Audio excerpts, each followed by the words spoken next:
In late 1978, authorities made a gruesome discovery beneath the suburban Chicago home of John Wayne Gacy.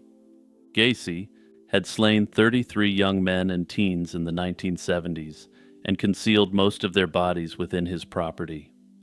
Among the remains unearthed was Body 10, the designation given to the 10th set of remains exhumed from Gacy's crawl space on December 26, 1978. This victim's skeletal remains were found buried in the dirt under Gacy's Norwood Park Township house, alongside many others. Even by the time of discovery, the John Doe known as Body 10 had been dead long enough to be completely skeletonized. Forensic examiners determined the remains belonged to a white male estimated to be between 17 and 21 years old, and approximately 5 feet 7 inches to 5 feet 11 inches in height. Any soft tissue was long gone, so the cause of death couldn't be identified, though given the circumstances, there was no real question why he had met his end. Investigators did observe a couple of distinctive clues from the bones. The victim had once broken his left collarbone, an injury that had healed well before his death, and his teeth showed evidence of dental work such as fillings. These details suggested that this individual had a life that might be traceable. Based on the burial pattern and positions of bodies in the crawl space, police later theorized this victim was likely killed sometime in mid-1977. This made him one of Gacy's later victims before the final spree of 1978. However, at the time of the initial investigation, his exact identity and timeline remained a mystery. When Body 10 was first examined by the Cook County Medical Examiner's Office in 1979, every effort was made to identify him using the forensic techniques available at the time. Because the remains were skeletal, unsurprisingly, fingerprints couldn't be obtained, but forensic dentists charted the victim's teeth in detail. Dental records were one of the main tools in 1970s forensic identification, so investigators compared Body 10's dental characteristics against missing persons reports. To aid identification, experts created a clay forensic facial reconstruction from the skull. Despite these efforts, in the first year after Gacy's arrest, the authorities were unable to put a name to Body 10. By March 1979, Gacy had been charged with 33 slayings, and eventually 28 of those victims were identified by name. The remaining victims, including Body 10, were left as John Doe cases, known only by the numbers assigned when their bodies were recovered. The police publicized descriptions of the unidentified victims in the hope that someone would recognize a missing friend or family member. In the case of Body 10, no match was made. After Gacy's trial in 1980, the unidentified remains, including Body 10, were interred in local cemeteries. Crucially, while DNA testing wasn't available at the time, it was a technology that was known to be on what then seemed like a distant horizon.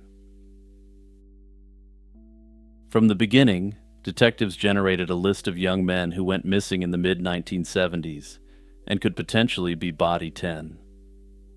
Over the years, numerous leads emerged. Families who wondered if their long-lost son or brother had fallen prey to Gacy and might correspond to one of the unidentified bodies. Some of these leads seemed promising, but ultimately didn't pan out as investigators hoped. For example, one candidate was Michael D. Mansfield, a 19-year-old who disappeared from Rolling Meadows, Illinois on New Year's Eve, 1975. Mansfield fit the general profile, a Midwestern teen who vanished in roughly the right time frame, and for a time was suspected as a Gacy victim. Decades later, however, a separate deathbed confession implicated someone else in Mansfield's disappearance. A number of other theories have been investigated, but every result had thus far been a dead end. Over time, a few more speculative theories arose. One theory even suggested that Body 10 might have been an earlier victim than initially believed. Under this theory, He was possibly slain as far back as 1972, making him one of Gacy's first victims chronologically. This idea stemmed from Gacy's own statements. Gacy once claimed that his second victim was buried in the crawl space near the first victim's remains. Because Body 10's grave in the crawl space was relatively close to where Gacy's first victim was buried, some wondered if Body 10 could actually be that mysterious second victim. However, prosecutors at Gacy's trial doubted this timeline, believing that he likely had no victims from 1972 to 1975 while his wife was living in the house. In any case, no solid clues to this individual's name emerged in the original investigation, and the case languished for decades with little new information. For decades, the identities of John Wayne Gacy's unnamed victims remained frustratingly elusive. In 2011, Cook County Sheriff Tom Dart launched a groundbreaking initiative. He hoped to harness advanced DNA technology to finally solve mysteries that traditional methods and earlier DNA testing had failed to unravel. The sheriff's team carefully exhumed 8 unidentified victims, as well as extract DNA from the remains that had initially remained unburied and preserved. These samples were sent to the University of North Texas Center for Human Identification, a lab specializing in challenging forensic cases. This initiative led to numerous breakthroughs, with 3 cases being solved over the next decade. The most recent identification came in 2021, with a then remarkable use of forensic genetic genealogy. Victim 5 was identified as Francis Wayne Alexander, a North Carolina native whose family connections were pieced together with the assistance of the DNA Doe Project. Thanks to these efforts, what had once been 8 unnamed victims was reduced to 5 remaining unidentified victims. Body 10 is one of those 5 who still await identification. In a 2023 interview, Sheriff Dart revealed that his team has at least one promising lead they're following, though he warned nothing is certain yet. Today, nearly 50 years after the John Doe known only as Body 10 was pulled from that crawl space, he remains unnamed, but not forgotten. Investigators emphasize that he was someone's son, friend, and possibly brother, and they're determined to reunite his remains with a name and family. I hope to have an update on this case in the near future, since I strongly suspect that this will be yet another case which is solved through the use of genetic genealogy. Hey everyone, it's Jimmy here, just reminding you to check out Lazy Chill True Crime wherever you get your podcasts. Also remember to like, subscribe, and check out the YouTube membership or the Patreon to take your support for my channels to the next level.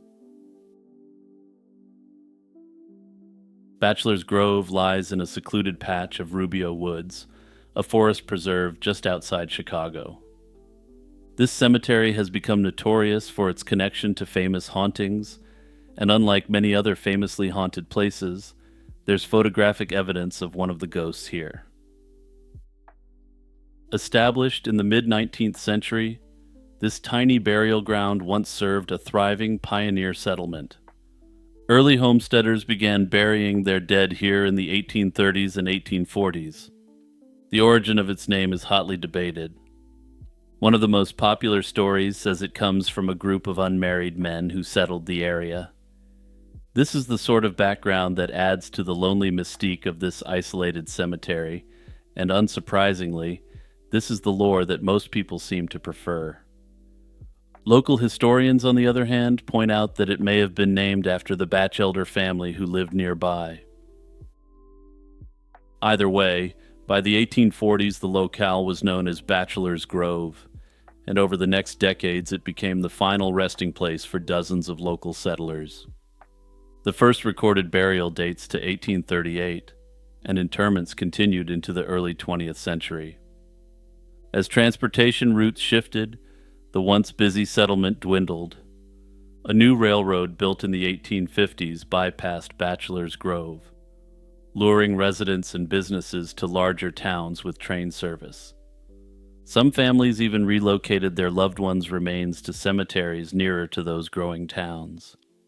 By the mid 1900s, Bachelor's Grove Cemetery had fallen into severe decline, and the last official burial took place in 1989, and afterwards the site was largely abandoned.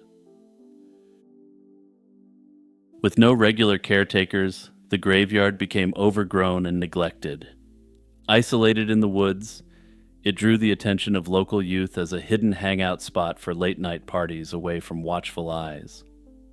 Unfortunately, this also meant vandalism. Tombstones were toppled, defaced, and even stolen over the years. Broken grave markers found their way into the adjacent pond, and nearby police stations accumulated recovered headstones. Such desecration set an eerie stage, a once serene pioneer graveyard now scarred by graffiti and damage, shrouded in tall weeds and silence. It's in this atmosphere that the legends began to take root. Local lore suggests that by the 1950s, strange tales were already circulating about Bachelor's Grove. With the cemetery's increasing remoteness, people started whispering of unexplained sights in the woods. In fact, authorities noted that as vandalism and teenage mischief peaked, so did reports of paranormal activity. The cemetery gained a haunted reputation, magnified by word of mouth and a spooky ambiance of rustling leaves and broken monuments. According to the lore, some of the cemetery's own caretakers may have inadvertently fueled the myth. One former worker, tired of trespassers, would hide in the dark and fire a shotgun in the air to scare off intruders. It's easy to imagine how terrified teenagers, fleeing through shadowy woods, might later swear they encountered something otherworldly. Though in my view, an angry gravekeeper blasting a shotgun into the air late at night is a lot scarier than a ghost. By the 1970s, Bachelor's Grove had become famous among ghost hunters and curiosity seekers as one of the most haunted places in America. More than 100 different paranormal incidents have since been documented, a staggering number for a 1-acre graveyard. Over the decades, Bachelor's Grove Cemetery has become a hotbed of ghostly lore. Among the most enduring legends is the Phantom Farmhouse. Visitors have reported seeing an old-fashioned farmhouse glowing in the distance between the trees. The apparition is often described as a white 2-story house with a porch light appearing at night where no house truly stands. Startled witnesses say as they try to approach, the building shrinks or fades, ultimately vanishing when they get too close. This floating house has no confirmed historical counterpart on that exact spot, or even in the area. However, this ghost house pales in comparison to the true superstar of Bachelor's Grove. Perhaps the most famous specter here is the White Lady, often called the Madonna of Bachelor's Grove. This ghostly woman in white has been sighted drifting through the cemetery, sometimes cradling an infant in her arms. Many encounters occur on clear nights with a full moon. Witnesses describe her as wearing a flowing white dress or shroud, her face often obscured or downcast, as if in mournful search of something or someone. According to local legend, she's thought to be the spirit of a young mother buried in the cemetery next to her child. In fact, one of the remaining headstones simply reads, "Infant Daughter," and some tie this grave to the Lady in White's story. The connection between a mother and lost child, combined with the cemetery's tragic aura, gives this legend an emotional resonance. The White Lady of the Grove might have stayed just a typical ghost story, except that she was seemingly caught on camera. In 1991, a team of paranormal investigators with the Ghost Research Society visited Bachelor's Grove and captured a truly iconic ghost photograph. Using infrared film, they snapped a daytime image that, once developed, revealed a lone woman sitting on a broken tombstone. She appears in an old-fashioned gown with long hair, her form faintly translucent. The researchers who were there that day swore no living person was in the cemetery at that moment at that location.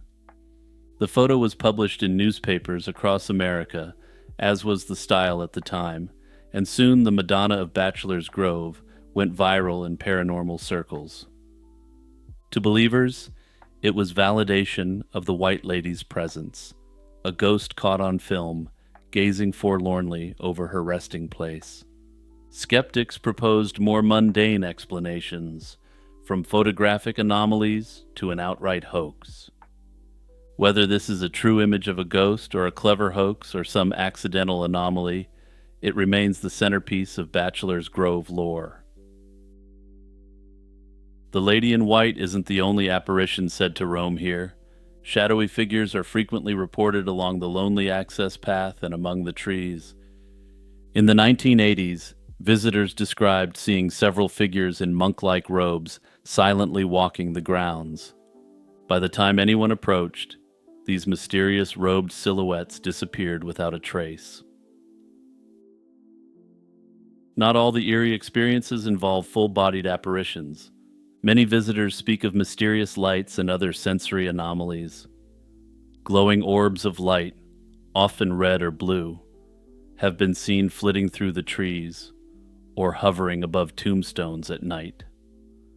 These ghost lights sometimes zip down the deserted trail and then blink out when pursued.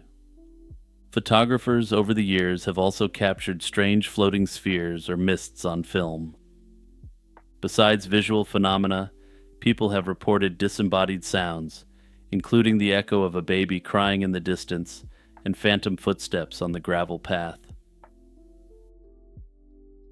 With so many ghost stories tied to one location, people naturally wonder what makes Bachelor's Grove Cemetery such a hotbed of hauntings.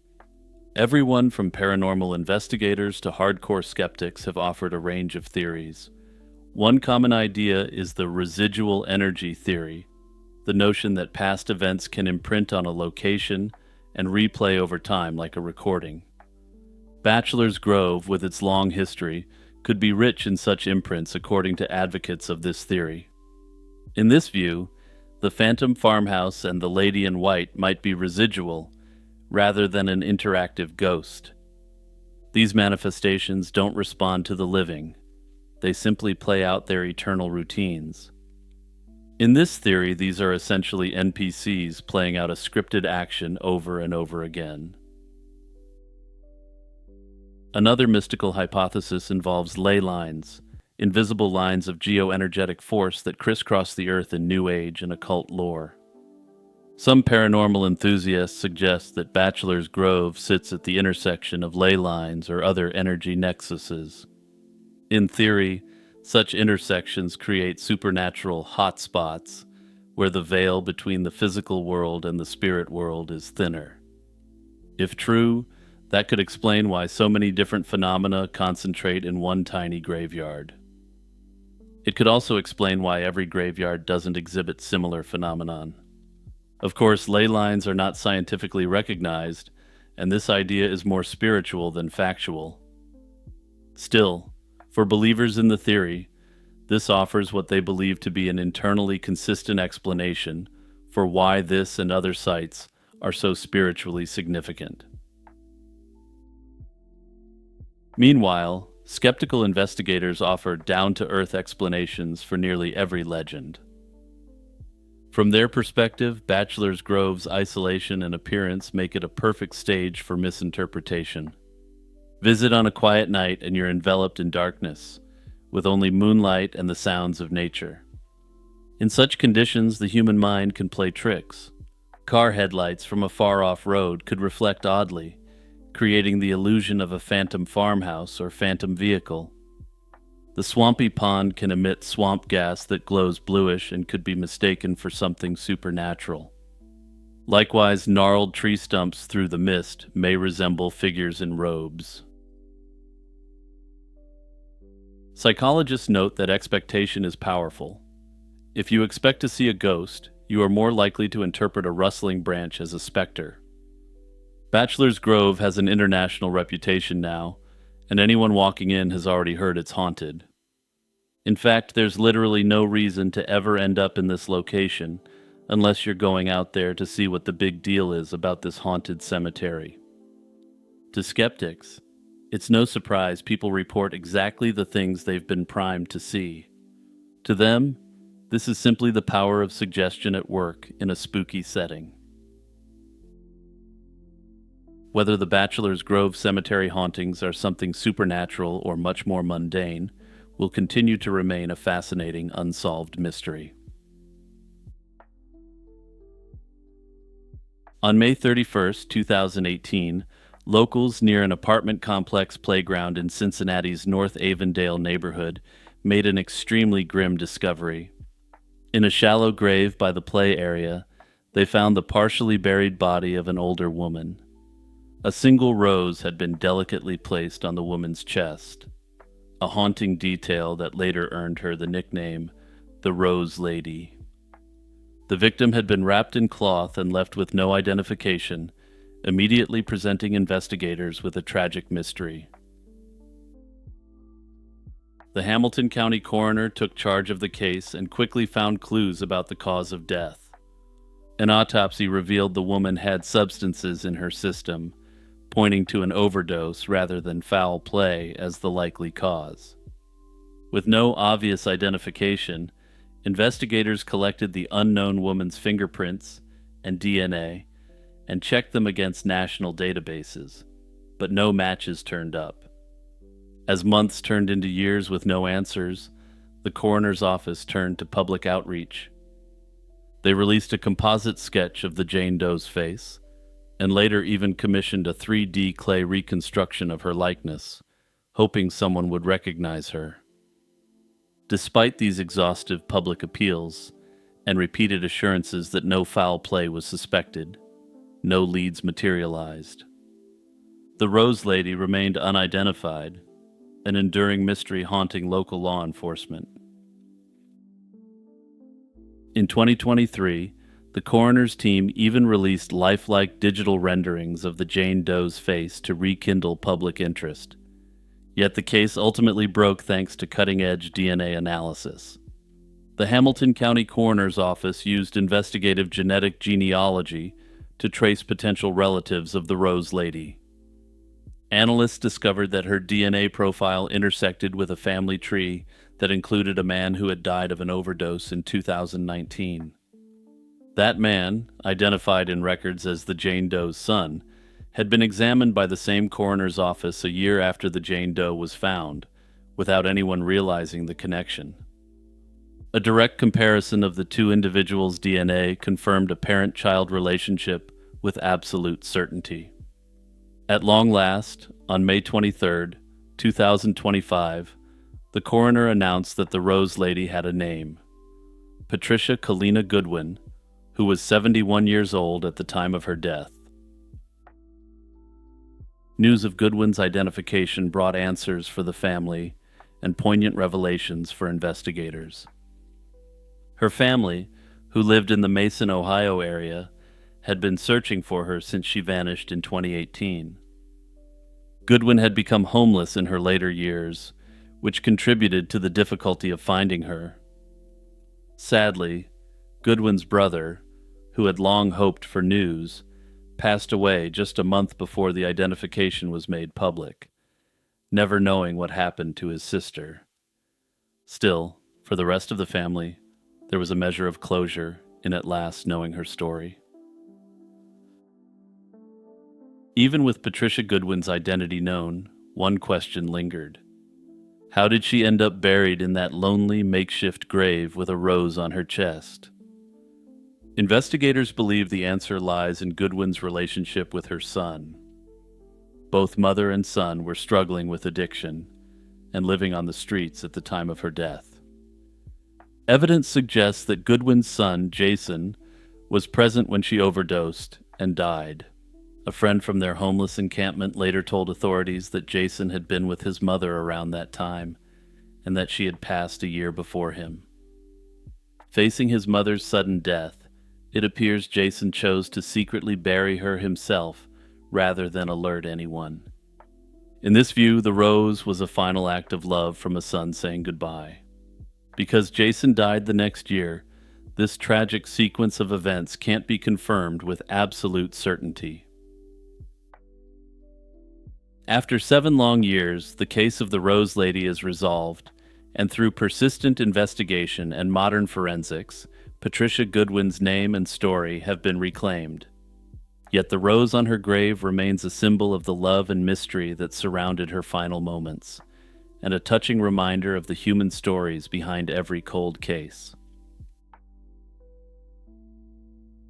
Between late 2008 and 2010, a series of mysterious acid attacks terrorized one of Hong Kong's bustling shopping districts. An unknown assailant hurled plastic bottles of corrosive liquid, believed to be drain cleaner, from building rooftops into the crowds below.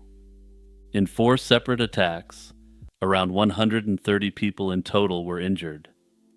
The brazenness of these crimes and the randomness of the victims shocked the city. Hong Kong enjoys a reputation as one of Asia's safest cities, so this kind of random violence was deeply unsettling. It left the public fearful that at any moment a very different form of acid rain might strike from above. The first attack came on December 13, 2008, around 5:15 p.m. during the busy Christmas shopping season. 2 bottles of acid were tossed from a building onto Sai Yung Choi Street, a crowded pedestrian shopping area. The bottles burst on the pavement and spewed corrosive fluid into the crowd, burning 46 people, though fortunately all victims sustained only minor injuries.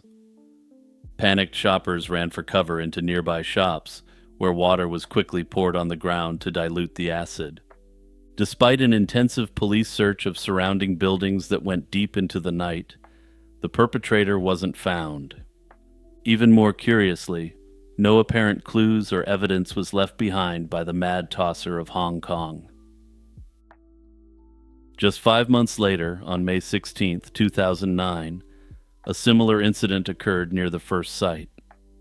This time, 2 acid-filled bottles rained down in broad daylight, injuring 30 weekend shoppers. Hong Kong's chief executive, Donald Tsang, visited the scene and urged the district council to speed up installing surveillance cameras in the area. These surveillance cameras would come shortly, but they wouldn't have quite the effect the authorities were hoping for. Authorities also included a reward for information in hopes of a tip leading to the culprit. Shockingly, a third acid attack struck on June 8, 2009, reportedly only hours after the new CCTV system was activated in the area. 2 more acid-filled bottles were dropped at night, injuring another 24 people in the street below. Around 300 police officers rushed to the scene in an immediate manhunt, but once again, the mysterious attacker slipped away. The bold timing led local officials to suggest the mad tosser of Hong Kong was openly taunting law enforcement. Finally, on January 9, 2010, a 4th attack hit the crowded Temple Street night market. 2 bottles of corrosive liquid rained down onto evening diners and shoppers, and about 30 people were hurt in the chaos. During the panic, some quick-thinking bystanders blocked the exits of nearby buildings to prevent the throwers' escape. Police soon arrested a man in his 30s who was found hiding on a rooftop, carrying bottle caps that matched the acid bottles used. However, after overnight questioning, authorities announced this suspect was not the elusive mad bomber. Instead, he turned out to be an illegal immigrant who happened to be squatting in the area. Hong Kong police threw massive resources into the hunt for the acid attacker, but they faced an array of challenges. At each crime scene, officers sealed off the area and scoured nearby rooftops, stairwells, and windowsills for any evidence. They even reenacted the incidents by tossing test objects from different floors to determine the likely trajectory of the falling bottles. Investigators pored over security camera footage frame by frame, collecting about 200 video clips and identifying thousands of individuals who were in the vicinity during the attacks. One by one, they checked these persons of interest, a painstaking process that yielded no prime suspect. The anonymity of dense crowds and the attacker's ability to vanish into the maze of buildings made it extremely difficult to catch him. Police officials admitted it was nearly impossible to ever catch a culprit with no clear link to the victims and almost no eyewitnesses. With the investigation stalling, many theories emerged about who the culprit might be and why they did it. One early idea tossed out in the local media was that a triad gang member had staged the attacks as revenge, possibly in response to police crackdowns on vice activities in the area. However, crime experts largely dismissed the triad theory, noting that such random public attacks would only bring heavy police pressure and made little sense as a gang tactic. If the goal was to limit the presence of police in the area, going onto the roof and hurling bottles of acid into crowds of innocent people isn't the play. Still, the media ate this idea up and wasn't willing to let it go, despite it being completely implausible. That said, it is of course possible that a rogue element within a triad could have done something like this, but that brings me to the next theory. Instead, most officials and psychologists profiled the attacker as a likely lone wolf. The perpetrator showed no political or financial motive. There were no demands or messages, only a desire to inflict fear and pain. Psychologists suggested the culprit might have been driven by personal frustration or a sense of powerlessness. They suggested he likely found disturbing satisfaction in causing chaos and seeing it dominate the news. In other words, the attacks may have given this person a twisted feeling of power and control that he lacked in his own life. Indeed, one criminologist bluntly labeled the unknown assailant a madman for committing such acts without any rational motive. Another theory explored is that these attacks were carried out by the sort of person you'd least suspect. While the cops were out looking for a mad tosser lurking on the rooftops, some speculate that the true responsible party may have been someone in a position of either power or authority. Perhaps the individual who conducted the attacks was a cop who wanted to play hero in the investigation. Notably, there's numerous cases of firefighters starting blazes and then playing the hero, only to later be revealed as the perpetrator. Some online sleuths have speculated that the use of a rather mild form of acid supports this theory, since the point of the attack doesn't appear to have been to cause maximum harm. Another theory is even more sinister, suggesting that the attacks were perpetrated in an effort to expand the usage of surveillance systems on public streets in Hong Kong. Hong Kong was still quite democratic at the time period where this took place, and it's entirely possible that additional public support was required for this measure. That said, there's absolutely no evidence to support this, so this remains speculative. Even years later, Hong Kong police vowed not to shelve the investigation, and the case officially remained open. To date, however, the perpetrator of the acid attacks has never been identified or caught, and the authorities seem no closer to resolving the case now than they ever were before. In the spring of 1883, a gruesome incident on a remote ranch near Eagle Creek in southeastern Arizona shook the entire frontier community. Two ranchers had left to tend livestock, leaving their wives behind. Around midday, one wife stepped outside to fetch water when she heard dogs frantically barking and then a piercing human scream. The other woman ran to the window and saw a gigantic reddish beast stampede past, carrying what looked like a devilish rider on its back. Panicked, she barricaded the door until the men returned. That evening, they found the other woman's body trampled in the mud. Enormous cloven hoof prints scarred the ground, and clumps of long red hair clung to nearby bushes. The monster had vanished, and the stunned ranchers had no idea what creature they were dealing with. News of the attack spread quickly through the Arizona territory. Some of the Spanish-speaking locals even began calling the creature a name that translated as the Red Ghost, and the name stuck in English as well. In the weeks that followed, similar incidents were blamed on the Red Ghost. A miners' camp was allegedly assaulted in the dark, and a freight wagon train was attacked by a giant red animal at night. In each case, people found the same signs the next morning: huge hoof prints and tufts of coarse reddish hair left behind. As the legend grew, so did the embellishments. Some swore the beast vanished like a specter when pursued, or that it devoured a grizzly bear. Obvious frontier exaggerations. Yet everyone agreed on one point. The beast carried a human skeleton on its back, strapped in place with ropes or rawhide. The legend truly took hold after one encounter produced hard evidence. A group of prospectors spotted the Red Ghost on a distant mesa and opened fire, attempting to bring the creature in. They missed the beast, but as it fled, something fell from its back. When the men approached, they discovered a human skull with bits of dried flesh and hair still clinging to it.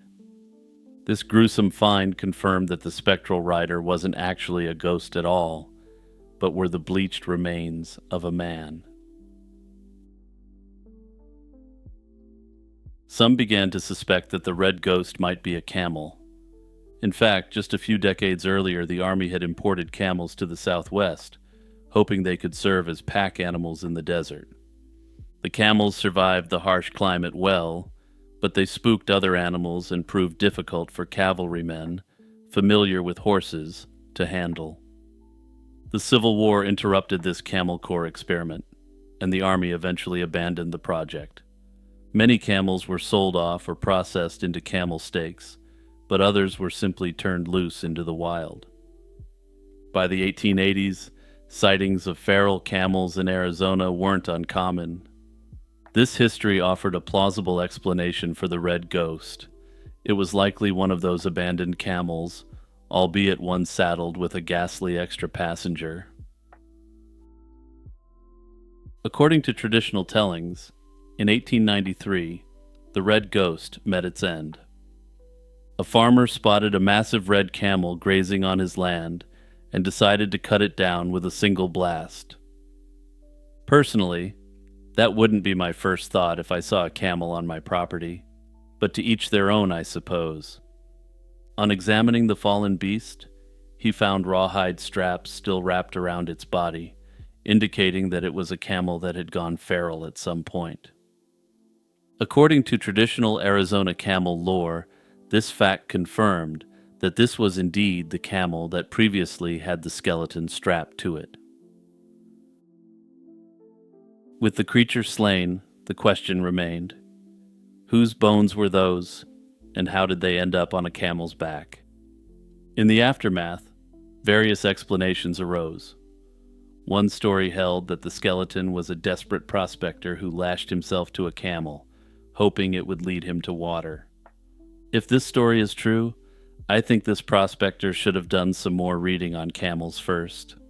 Last I checked, a camel is just about the worst animal to strap yourself to in hopes that it'll lead you to a drink. Another claimed the victim was forcibly tied to the camel and sent out into the desert, surely dooming the man. According to this version of events, the pattern of the binding supported the idea that someone else had tied the man onto the animal. In other words, a cruel human act, rather than something supernatural, potentially led to the Red Ghost's tragic creation. After the Red Ghost's demise, reports of wild camels in Arizona dwindled, and by the early 20th century, the last of the Camel Corps strays had died off or been captured. Notably, skeptics question whether the story of the camel being shot down in 1893 is true at all, or whether that's simply part of the legend. The only parts of the story that can truly be verified is the fact that people in late 19th century Arizona believed Red Ghost existed. A camel sighting would have likely been quite jarring, and there were numerous feral camels. so it makes perfect sense that a mythos would have developed around them. At the end of the day, this ghostly dromedary may be nothing more than an Old West tall tale that's come down to us modern people as at least having a kernel of truth.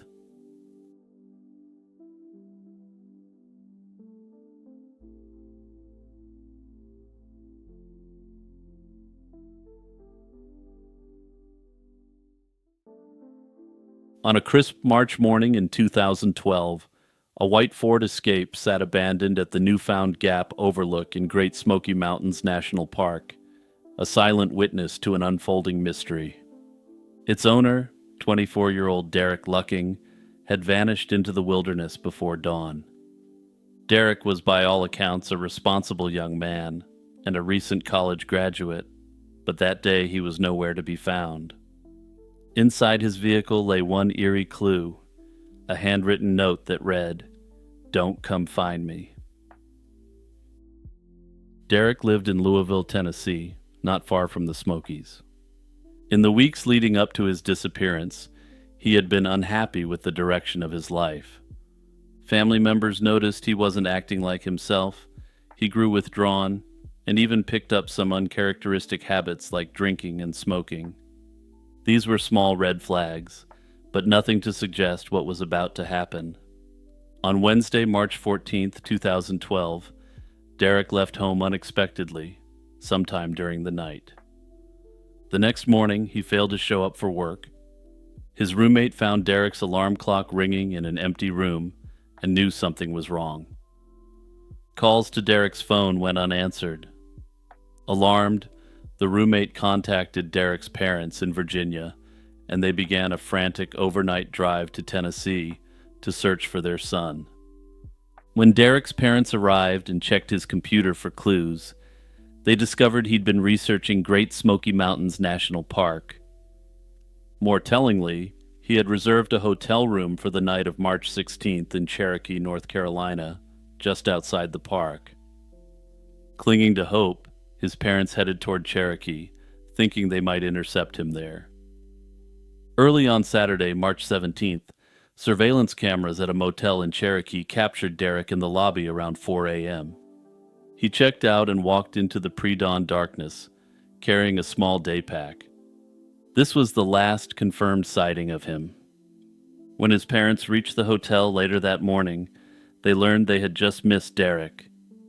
Inside the room he left, they found a Bible on the bed and an empty liquor bottle on the floor, objects that hinted at a personal crisis during his final night. Shortly afterward, as Derek's family drove back through the park, they spotted his Ford Escape parked at Newfound Gap, a scenic pass on the Tennessee-North Carolina state line. The car was empty, and fearing the worst but determined to find him, they alerted park rangers immediately. Investigators opened the vehicle and discovered an assortment of newly purchased camping gear and supplies inside. Derek had clearly been preparing for an outdoor excursion. There was a tent, a sleeping bag, tools, maps, food rations, and a survival guide. Strangely, all that equipment was left behind in the car. Derek hadn't taken the tent, the sleeping bag, or most of the supplies with him, only what he could fit in his pack. His wallet, identification cards, and cash were also in the vehicle. And on the dashboard was that ominous note, "Don't come find me." It now seemed that Derek had walked into the woods of his own accord, for reasons unknown. Park rangers and search teams sprang into action as soon as Derek was reported missing. The park was busy with visitors that day, yet no one remembered seeing a hiker matching Derek's description. On that clear spring morning, he had slipped away unseen. Searchers initially combed the popular trails from Newfound Gap, calling his name and looking for any sign of him. When that yielded nothing, they pushed into the rugged woods off the trails. For days, teams of rangers, volunteers, and search dogs scoured steep ridges and creek valleys near where the car was found. They looked for footprints, scraps of clothing, or any other clue, but found none. Derek had only a light day pack with him and was not an experienced outdoorsman, which made his situation even more precarious. After about a week of intense searching, not a single trace of him turned up. As the days passed with no results, the official search was eventually scaled back. Derek had effectively vanished without a single trace. In the absence of answers, a few theories have been put forward to explain what might have happened to Derek Lucking. One theory is that Derek intended to vanish on his own and start a new life. The note he left strongly suggests he did not want to be found. Perhaps he was overwhelmed by his life and saw escape as the answer. It's possible he staged his hike into the Smokies as a diversion, then quietly slipped away from the area. Abandoning his car and ID, he effectively shed his old identity. While no evidence has surfaced that he resettled somewhere else, he could have managed to stay off the grid. Another theory is that Derek was in a disturbed state of mind and went into the wilderness intending not to return. He had been struggling emotionally, and the timing of his disappearance reportedly coincided with the anniversary of his grandfather's death. The Bible and empty liquor bottle in his hotel room suggest he might have been wrestling with despair or seeking courage before venturing out. In this view, the note in his car reads like a final goodbye to his friends and family. However, since no remains were found despite extensive searching, this heartbreaking scenario is unconfirmed, and his family holds out hope that it isn't what happened. A third theory is that Derek ventured into the mountains on a personal survival challenge but fell victim to a mishap. And surprisingly, there is some circumstantial evidence to support this. He was reportedly a big fan of Bear Grylls, who was very well known at the time for his show Man vs. Wild. Perhaps he wanted to test himself by going off trail with only basic supplies, though that doesn't explain the supplies that were left behind. Unfortunately, the Smoky Mountain wilderness is unforgiving, especially for someone alone and inexperienced. It's easy to get lost, injured, or succumb to exposure in the steep, tangled terrain. If Derek was hurt or stranded far from the trails, the vast expanse of the park could have kept him hidden from rescuers. In this scenario, his disappearance was a tragic accident. He underestimated the wilderness, and nature simply hid all traces of what happened. A final theory is that Derek encountered danger in the form of another person.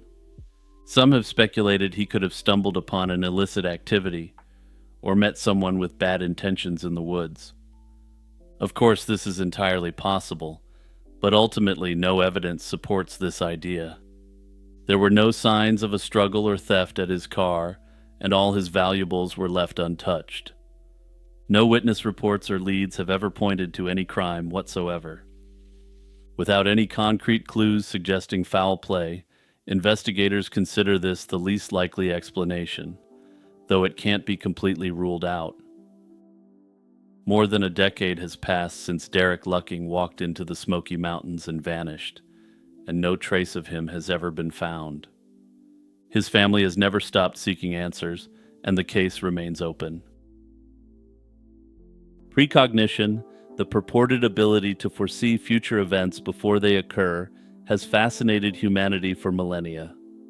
Rooted in the idea that the future might not be entirely random or unknowable, the concept has been central to countless myths, religious beliefs, and even scientific investigations.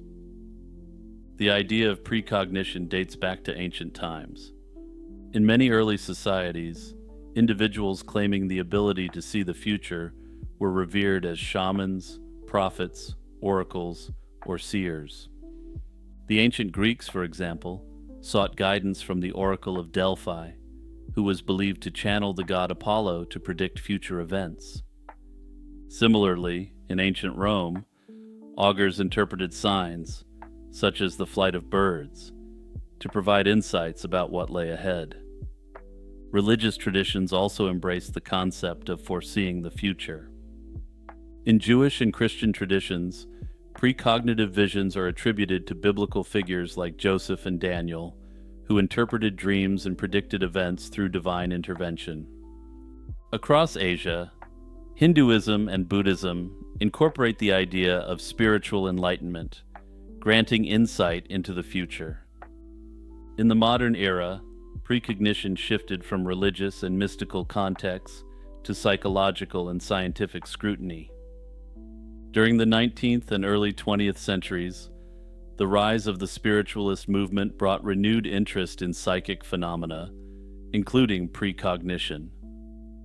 Mediums often claimed they could predict future events through communication with spirits or accessing some universal knowledge. While the history of precognition is steeped in mysticism, science has approached the topic cautiously. Broadly, scientific theories about precognition can be divided into two camps: those that claim it as a real phenomenon and those that attribute it to cognitive or psychological mechanisms. Proponents of precognition argue that it may stem from abilities yet to be understood by science. Quantum mechanics has sometimes been invoked as a potential explanation, particularly concepts like non-locality and entanglement.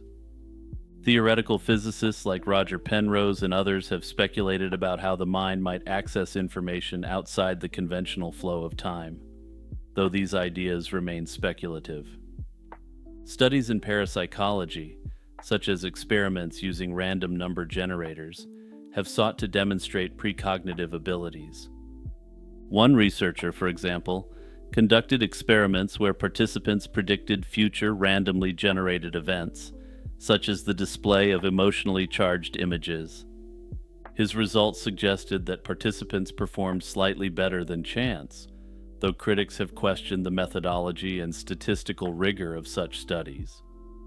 Further, there's been difficulties replicating this study, which suggests that perhaps it wasn't very accurate at all.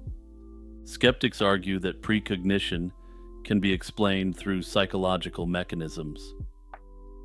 The human brain is adept at recognizing patterns and making predictions based on incomplete information. What may feel like precognition could simply be subconscious processing of existing cues. For example, someone might predict a car accident after noticing subtle signs of reckless driving, but not consciously realizing they've done so. Another explanation is retroactive bias, where individuals reinterpret past events to fit a precognitive narrative. For instance, a dream about fire might feel prophetic after a house fire occurs, even if the dream was vague and open to many interpretations.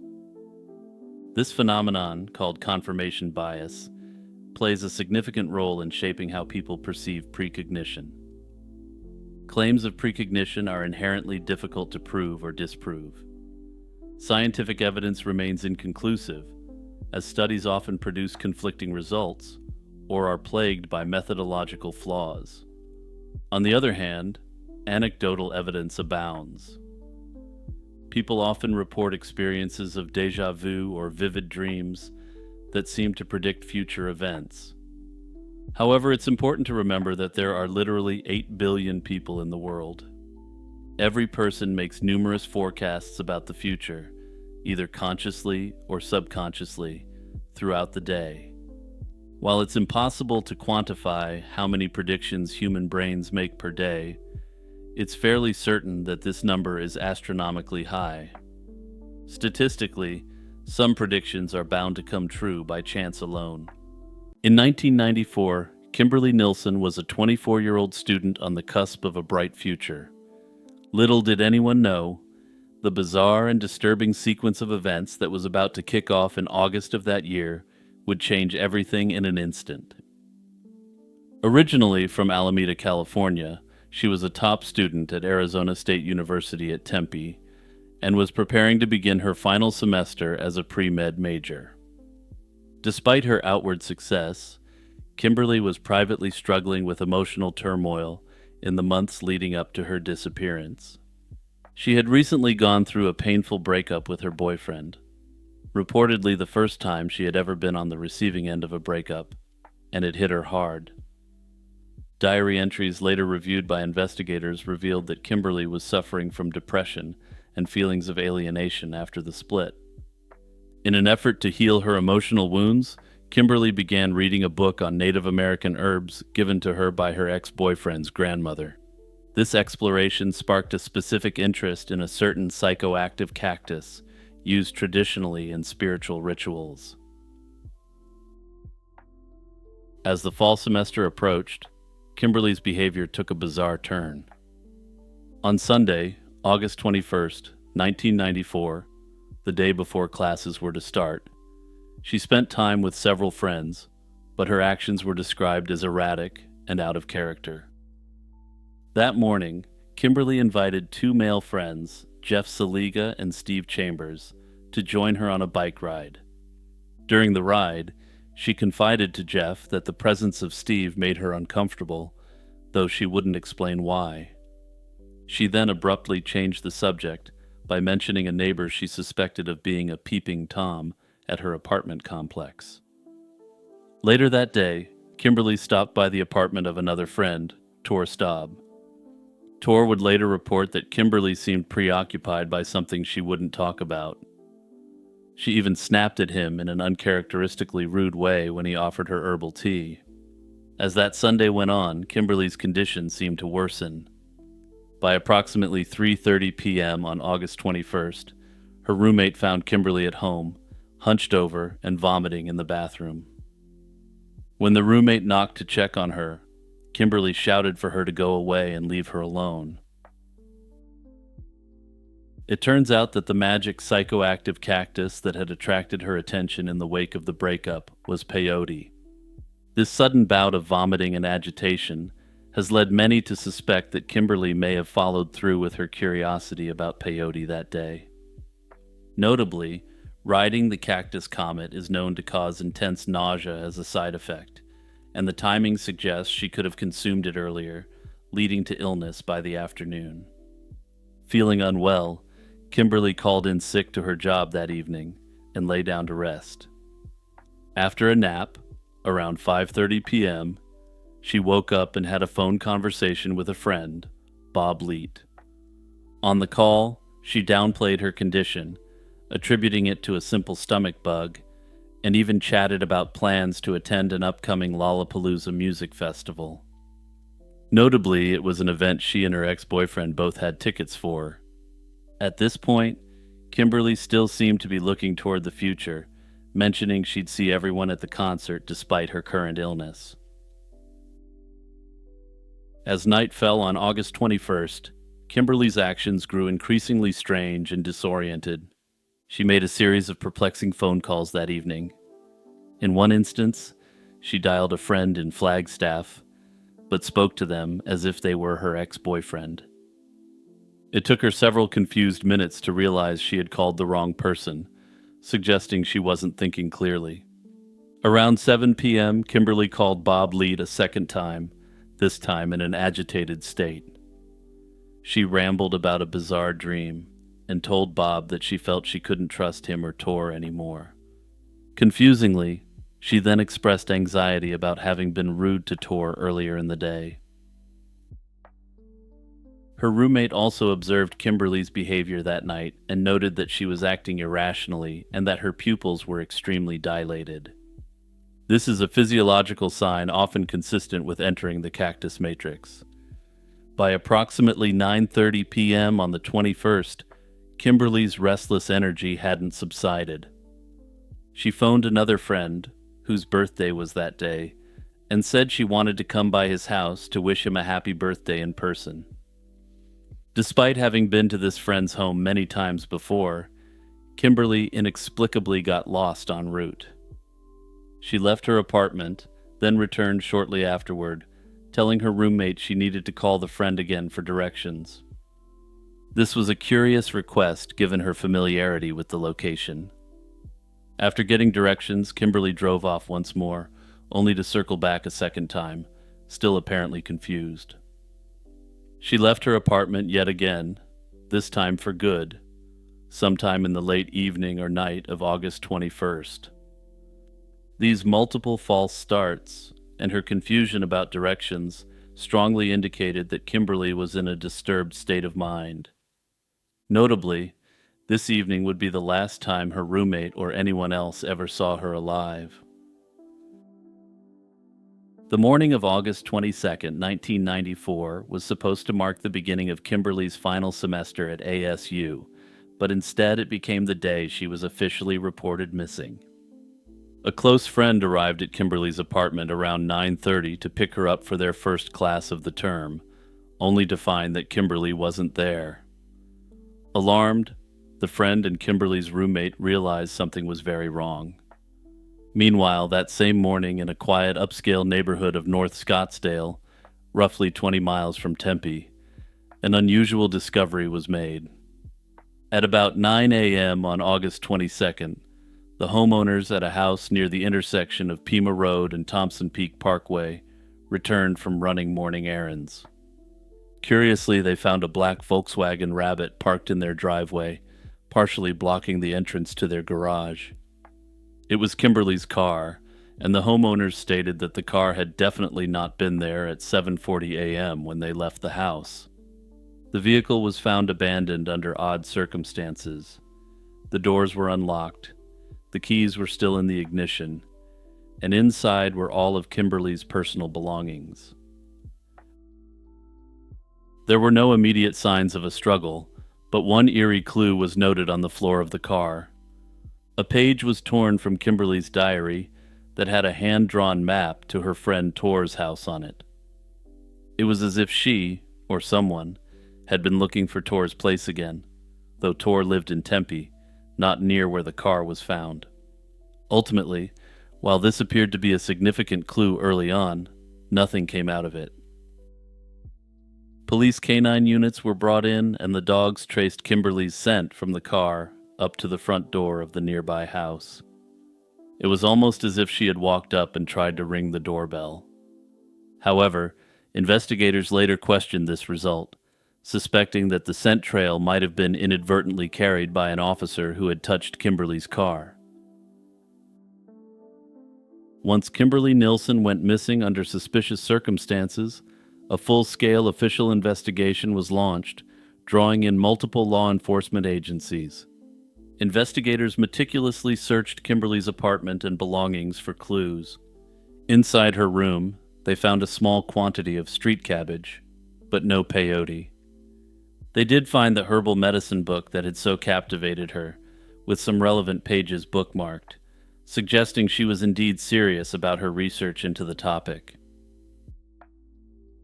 From late August 1994 into the fall, police followed up on hundreds of tips that poured in from the public. In fact, Tempe police logged over 300 tips from people around Arizona and beyond who thought they might have seen Kimberly or saw her distinctive black rabbit in various locations. Every one of her friends was questioned, including her ex-boyfriend.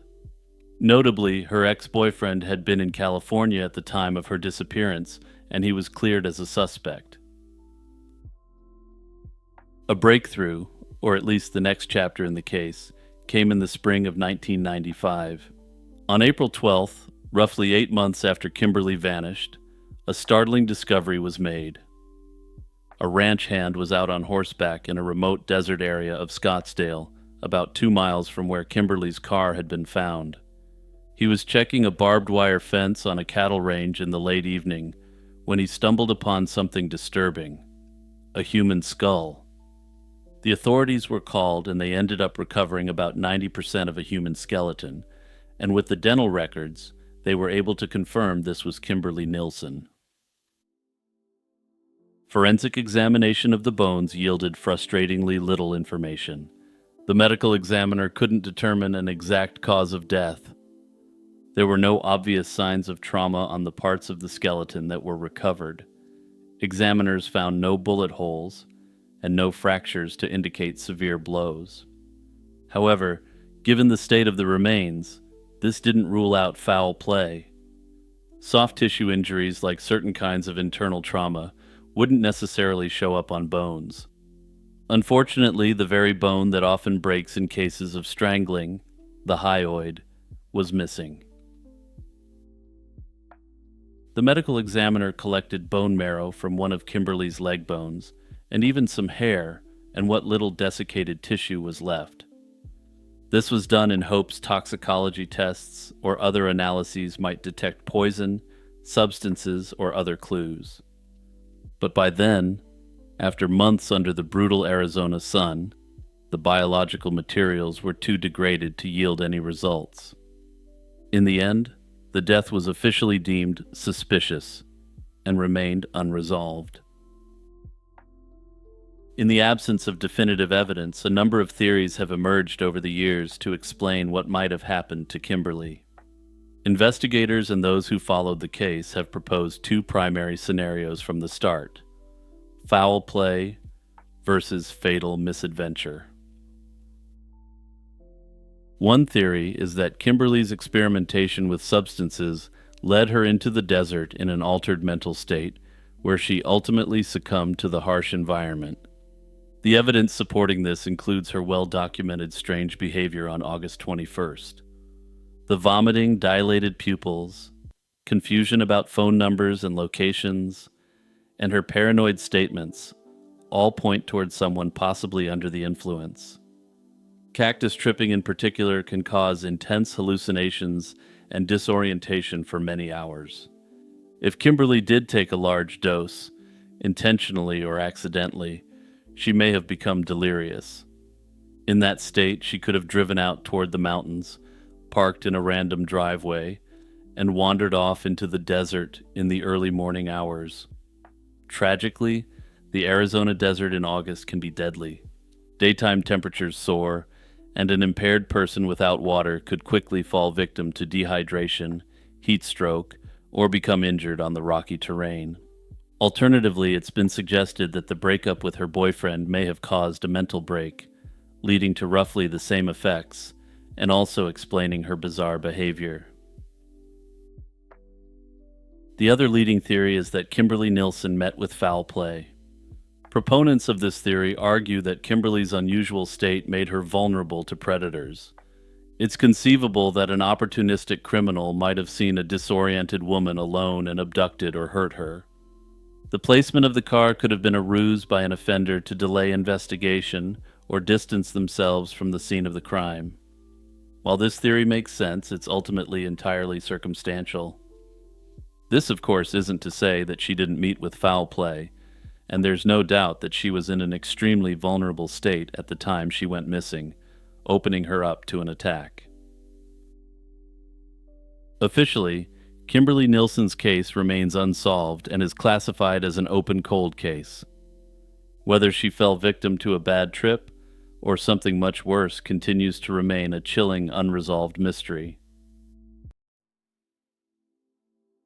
Hey everyone, it's Jimmy here, just quickly plugging my podcast, Lazy Chill True Crime. It's got a ton of my content from this channel and my True Crime channel, as well as some bonus content you won't see or hear anywhere else. In the early 20th century, Chicago's underworld had an undisputed king in Big Jim Colosimo. Born Vincenzo Colosimo in 1878 in Italy, he came to Chicago as a teenager and rose from shoe shiner and petty thief to the city's foremost vice lord. By the 1900s, Big Jim, also known as Diamond Jim for his love of flashy jewelry, controlled a thriving criminal empire. He married a prominent madam in 1902 and befriended local corrupt politicians. Backed by these corrupt city officials, Big Jim consolidated the city's vice operations into a lucrative racket. In doing so, he effectively laid the foundation for what would later be known as the Chicago Outfit. Big Jimmy's power and popularity were notable, and he very clearly wasn't your typical shady underworld figure who attempted to keep a low profile. Big Jim was, to put it simply, a man of big appetites. He was a jovial, outgoing figure who reveled in his success, earning him the Big Jim moniker as much for his personality as for his stature. By the 1910s, he owned the opulent Colosimo's Cafe on South Wabash Avenue, a nightclub where Chicago's high society rubbed shoulders with underworld figures. Celebrities and politicians alike dined at Colosimo's establishment, underscoring the influence he wielded in both crime and city politics. That said, with Chicago politics at the time, there wasn't too much difference between the two regardless. To guard his growing empire, Big Jim brought in his relative by marriage, Johnny Torrio, from New York in 1909. By 1920, Colosimo had spent nearly 2 decades at the top of Chicago's vice world, seemingly untouchable as the city's crime boss. However, the fact that Big Jim isn't a household name, while Al Capone is one of the most famous gangsters in history, should tell you that Jim wouldn't be around for much longer. The enactment of Prohibition in January 1920 presented a new illicit opportunity: bootlegging booze. Torrio urged Big Jim to capitalize on this lucrative trade, but Colosimo balked. He was content with his thriving underground businesses and feared that large-scale bootlegging would draw unwanted federal attention. Big Jimmy may have had every corrupt Chicago politician in his pocket, but the same couldn't be said for the feds. At the same time, Colosimo's personal life was in flux. He divorced Victoria Moresco, who was also Torrio's aunt, in early 1920, and quickly married a young singer, Dale Winter, in April of that year. This combination of a personal split and a business disagreement with Torrio may have proven to be fateful. Colosimo's reluctance to embrace the new bootleg liquor racket left his ambitious lieutenant increasingly frustrated, and his sudden divorce and marriage upset old alliances. The stage was set for a violent change at the top, and as they say, the bigger they are, the harder they fall.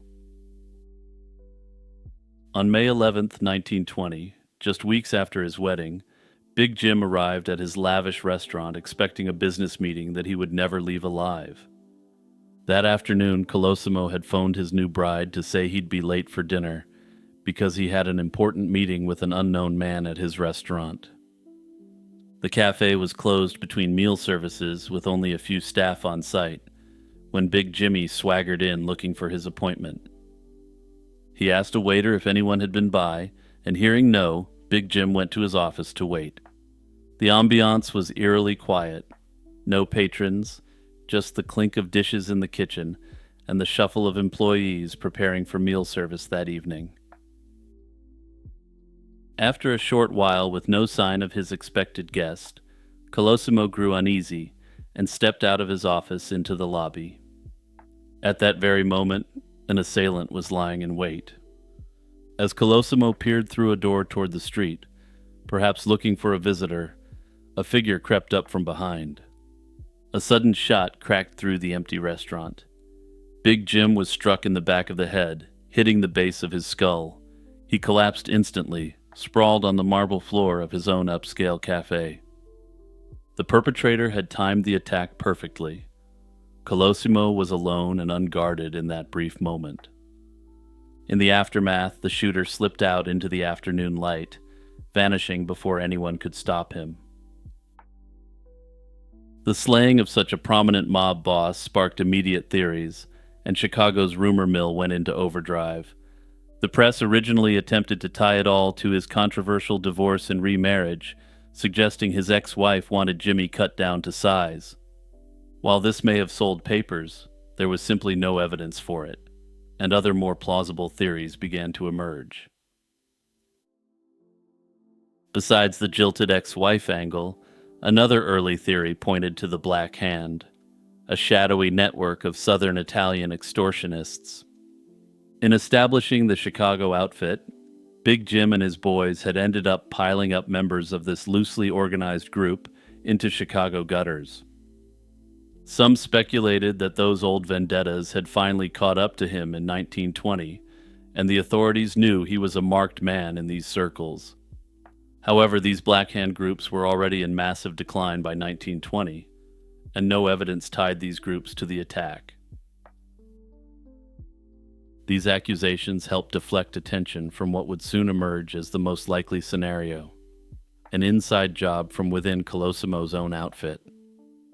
Scrutinizing who stood to gain from Big Jim's demise led investigators and informed observers to focus on Johnny Torrio, Colosimo's trusted underboss.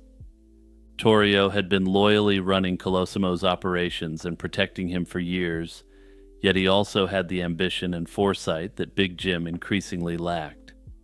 With prohibition in effect, Torrio was eager to dive into bootlegging and rack up fortunes as a booze baron, but Colosimo's stubborn refusal was an obstacle. Eliminating Colosimo cleared the way for Torrio to take over and transform the organization, and almost immediately after the slaying, Torrio's behavior raised eyebrows. He took charge of the situation with remarkable poise and organized an extravagant funeral for Big Jim, all while beginning to exercise power in his own right. To many observers, it looked as though the old lion had been felled by an up-and-comer, and the pride was now firmly under the control of Johnny and a new generation of mobsters. Or, in this analogy, new generation of lions. But hey, it sounded kind of silly when I read it aloud. The most widely accepted theory is that Johnny Torrio ordered the hit on Big Jim. According to this theory, Torrio privately arranged for a trusted hitman from New York to do the job, keeping his own hands as clean as possible in the circumstances. Torrio had connections to the New York underworld from his earlier days, notably his friendship with Frankie Yale, a notorious Brooklyn mobster. In the spring of 1920, Torrio supposedly reached out to Yale for help eliminating Big Jim, knowing that an out-of-town professional would arouse less suspicion among Chicago police. By some accounts, Torrio even convened a meeting with New York gang leaders to get their blessing for him to become Chicago's new boss, once Colosimo was gone. Another name inevitably surfaced in the rumor mill: Al Capone. Capone was a young protege of Torrio, who had recently arrived from New York to help with Colosimo's enterprises. Later legends accused Capone of very direct involvement in the whacking of Big Jim, with some even claiming that Al Capone himself was the triggerman. However, most historians find this unlikely, as Capone was still an up-and-comer at the time and may not have been trusted with such a big job. Further, it remains an open question if Capone was even in Chicago on the day in question. It's more plausible that Capone's role was to help Torrio consolidate power after Big Jim was gone, rather than to execute the hit himself. Ultimately, whether or not Capone had any direct hand in the attack, he unquestionably benefited from it. The slaying of Big Jim removed the old guard and opened the door for Torrio and Capone's generation to take over Chicago. And the rest, as they say, is history. While the whodunit was never proven in court, the Torrio-Yale theory remains the most compelling and widely accepted. That said, Big Jim spent his life running up untrustworthy friends and bitter foes in equal measure, so the question can never be answered with complete certainty. In June 2016, Floyd Roberts III, a 52-year-old high school teacher and former NASA engineer from Florida, would go missing under mysterious circumstances. An avid outdoorsman, he joined two friends for a backcountry hike in a remote part of the Grand Canyon. Roberts had decades of hiking experience and was well prepared with food, water, and maps for the planned 9-day journey. The group's route would take them across the rugged Shivwitz Plateau and down to the Colorado River, eventually exiting the canyon on June 26th. For Roberts and his friends, this trek was meant to be a grand adventure, and they had done a similar trip in 2010. But on the very first day of the 2016 trip, Roberts mysteriously disappeared, sparking an intense search and a baffling mystery that remains unsolved. On day one of the hike, June 17, 2016, the trio encountered a hill near an area called Kelly Tank. They decided to take two different routes around it and meet up shortly after. His companions climbed over the hill while Floyd walked around its base. When his friends reached the other side, Roberts was nowhere to be seen. They waited and called his name, then retraced their steps back to where they last saw him, but found no sign of their friend. By the next morning, they realized something was very wrong.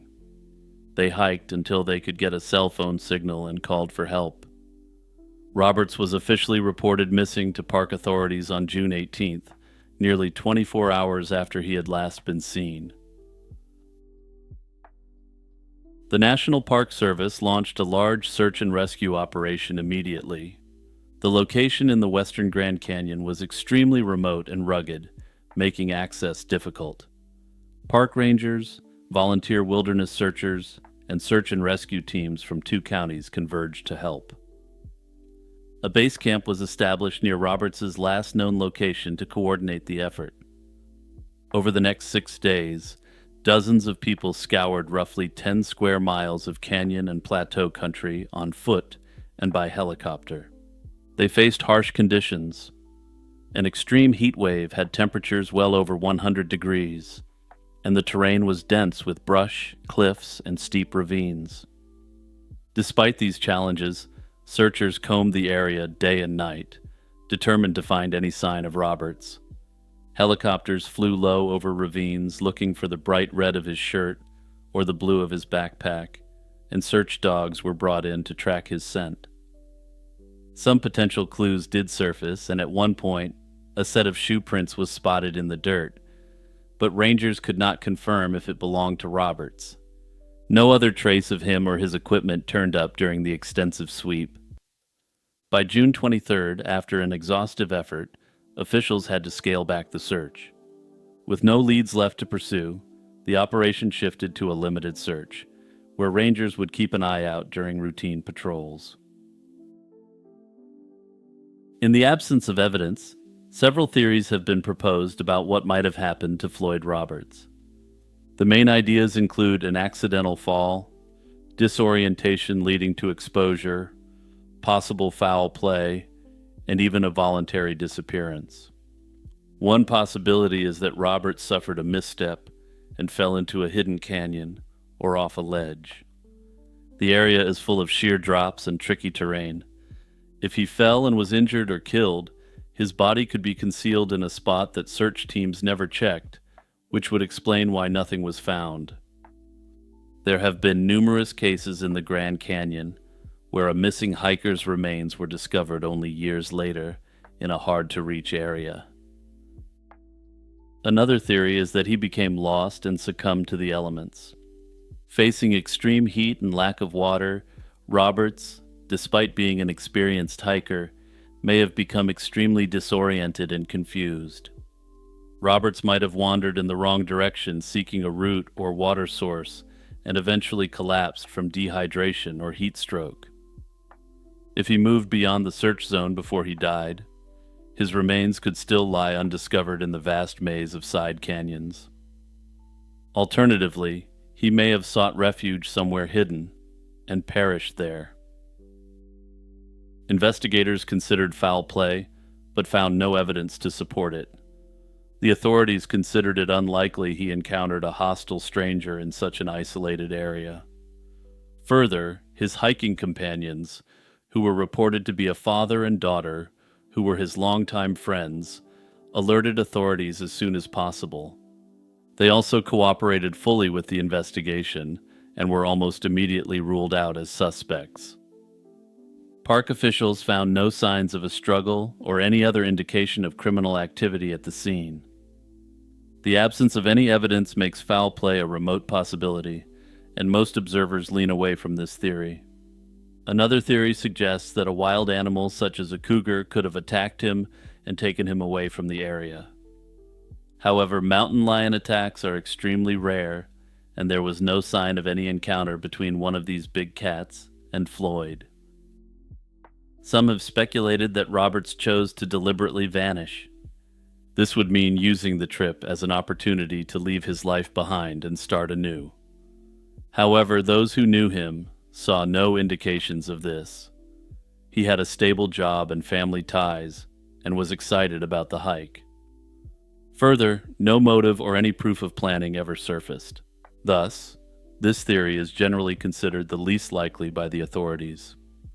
Nearly 9 years have passed since Floyd Roberts went missing, and the National Park Service still lists his case as an open investigation.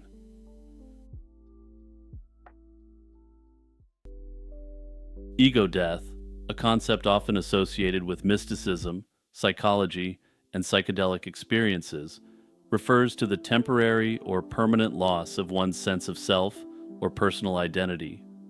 It's been discussed in the context of yoga, Buddhism, and the esoteric practices of Western occultism. Ego death has deep historical roots across multiple belief systems. In Eastern traditions such as Buddhism, the concept of no self is central, emphasizing that the sense of an enduring I is an illusion. Early Christian mystics, like Meister Eckhart, described a similar process of detachment from personal identity in order to unite with the divine. Psychedelic culture, especially during the 1960s, popularized the term ego death in the West. Influential figures like Timothy Leary wrote extensively on how substances such as LSD might dissolve the boundaries of self, catapulting users into states of cosmic union or profound insight. One of the primary principles underlying ego death is the dissolution of the boundaries of personal identity. In everyday life, we typically operate within a sense of me and mine. During ego death, this self-referential mindset drops away or is radically altered. The individual may experience a sense of vastness, oneness, or unity with all that is. This can be liberating, as it reveals the extent to which the ego is a mental construct, but it can also be terrifying, as it threatens one's accustomed sense of control. Another core aspect of ego death is the loss of personal narratives. Our identities are partially shaped by stories we tell about ourselves, our past experiences, future ambitions, and subjective opinions. When these narratives no longer hold sway, a person might feel they're losing everything they know about who they are. However, proponents argue this temporary loss of identity can result in a deeper understanding of reality, unfiltered by conditioned beliefs. From a psychological perspective, ego death may resemble experiences of ego dissolution, which have been studied in clinical settings. Researchers investigating the therapeutic potential of psychedelics report that individuals who undergo these events often describe it as one of the most meaningful experiences of their lives. Within esoteric and occult traditions, ego death is sometimes viewed as an initiation into higher mysteries. Practices associated with ceremonial magic and certain forms of mysticism often encourage the adept to move beyond the personal self in order to access higher planes of consciousness. By transcending the ego, the practitioner may communicate with angelic or elemental forces, connect with archetypal symbols, and gain knowledge from non-ordinary sources. While ego death can be transformative, it's important to approach it with caution. A sudden, unprepared dissolution of identity may lead to psychological distress, confusion, or disassociation. Individuals who pursue ego death experiences, either through psychedelics or intense spiritual practices, are generally advised to have a strong support system and a clear intention. It's also vital to note that ego death isn't about permanently eradicating one's sense of self, at least not generally.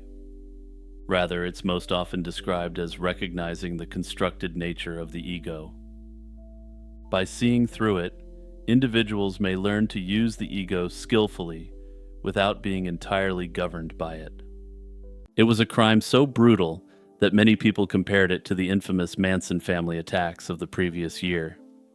In 1970, the vicious slaying of two young Ohio college students, 20-year-old Mary Petrie and 22-year-old Bill Sproat, shocked the Midwest.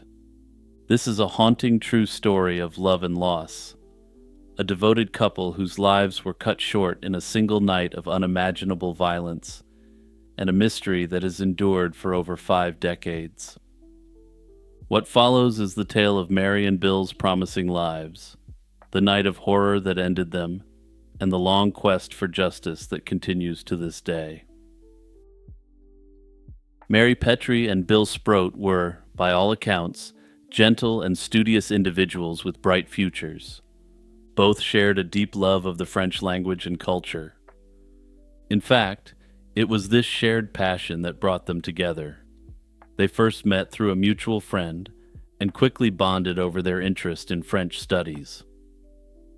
Bill was in his first year of graduate school at Ohio State University, having earned his undergraduate degree in French from Xavier University. Mary was a third-year French major at the College of Mount St. Joseph in Cincinnati. Despite over 100 miles between their campuses, the two maintained a close relationship, visiting each other whenever possible. Those who knew them described Mary and Bill as introverted but fun-loving and conscientious students, utterly devoted to each other. Mary, originally from the small town of Portsmouth, Ohio, had an identical twin sister, Martha. The twins were extremely close, the kind of sisters who could pull pranks by swapping identities at family gatherings.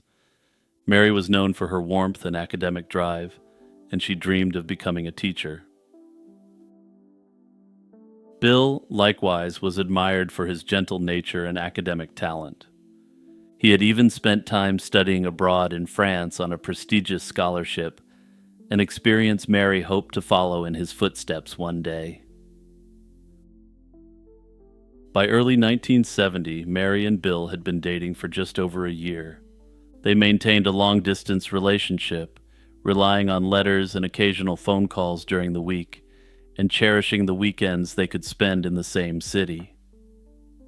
In late February 1970, with winter still lingering over Ohio, the couple planned to reunite in Columbus for a quiet weekend together. On Friday, February 27, 1970, Mary jumped at an opportunity for a last-minute ride to Columbus so she could visit Bill. She was determined to see him, reportedly insisting that even if she arrived late, she would wait in a hotel lobby for Bill to pick her up if necessary. Ultimately, Mary made it to Columbus that evening. A cab driver dropped her off at Bill's off-campus apartment on West 8th Avenue, just south of Ohio State's campus, where Bill was eagerly awaiting her arrival. That weekend was meant to be a relaxing escape from their studies, but unfortunately, it would quickly turn into a scene of unfathomable horror. Bill lived in a modest apartment which he shared with a roommate. With Mary in town, the roommate decided to give the couple privacy. He went out for the evening with friends on that Friday night, leaving Mary and Bill alone in the apartment. For Mary and Bill, it was a chance to enjoy each other's company, to talk, laugh, and perhaps a little more, all while being away from the pressures of school. Unfortunately, this brief haven of peace was about to be shattered. Sometime between 7 o'clock and 10 o'clock that night, an unknown assailant entered the apartment and brutally attacked the young couple. What started as an ordinary Friday night for two college sweethearts had become a manifestation of pure evil visited upon them by a truly disturbed individual. The following morning, Saturday, February 28, 1970, Bill's roommate returned home after his night out, only to stumble upon a nightmare. He found the apartment door unlocked and the radio playing softly in the background. Stepping inside, he was met with a grisly scene of blood and violence. In the living room lay the lifeless bodies of his friend Bill Sproat and Mary Petrie. Shocked and horrified, the roommate immediately called the police for help. Columbus police officers arrived quickly, and what they saw inside the apartment was unlike anything they had ever encountered. The crime was extraordinarily savage. Bill Sproat had been stabbed over 20 times. His wrists were bound to his ankles with metal wire hangers, and a gag had been shoved into his mouth. Mary Petrie had suffered a similarly vicious fate. She had been stabbed more than a dozen times, and her skull had been crushed with a bowling ball found at the scene. The evidence indicated that Mary had also been subject to an indecent assault before she was slain. Blood spattered the walls, and bloody fingerprints were left throughout the apartment, suggesting the perp moved around freely after the attack. Seasoned detectives were shaken by the brutality inflicted on the young couple, with those involved later stating that it haunted them for the rest of their lives. News of the attack spread fast and sent waves of fear through the community and campus. The public was horrified that such a crime could happen in Columbus, and pressure mounted on the police to catch the perpetrator quickly. Investigators from the Columbus Police Department launched an intensive investigation, swarming the crime scene for evidence and knocking on doors all over the neighborhood. In the early phase of the investigation, Columbus police threw all their resources at the case. Detectives conducted dozens of interviews, followed up on leads across the city, and collected physical evidence from the apartment. Crucially, they recovered those bloody fingerprints and also gathered biological evidence from the indecent assault, preserving it even though DNA technology did not exist at the time. Despite the flurry of activity, the investigation faced immediate challenges. There were no eyewitnesses to the crime, and the perpetrator had left the scene without leaving a clear identity. Still, the police began piecing together a timeline and persons of interest based on what little they had. Notably, though a forensic sketch was created based on a person in the area who some witnesses thought was acting suspicious, there's no evidence this man was involved in the crime. The first people scrutinized were those closest to the victims. Bill's roommate, the very person who found the bodies, was interrogated at length. He was deeply traumatized by the discovery, and after confirming his alibi for the time of the attack, detectives quickly ruled him out as a suspect. Mary's cab driver, being one of the last people to see her alive that night, was also investigated. He too was cleared of any involvement after police verified his account of that night, finding that he had just continued on with work as usual and couldn't have been the assailant. With the roommate and cab driver eliminated, investigators were left without an obvious suspect. Notably, there were no signs of forced entry into the apartment, and nothing of value appeared to be stolen. This suggested that Mary or Bill might have willingly let the man in, or perhaps the door was left unlocked and he slipped inside unnoticed. The nature of the crime, with such personal, furious violence, made detectives suspect that the attacker could have been someone the couple knew. They suspected that someone may have harbored a secret grudge. This would also potentially explain why there was no sign of a forced entry. Put another way, this may have been an extremely twisted plot with the veneer of a friendly visit. Yet, when police interviewed the couple's friends, classmates, and relatives, no clear motive or enemy surfaced. Everyone who knew Mary and Bill described them as polite, studious people who steered clear of trouble.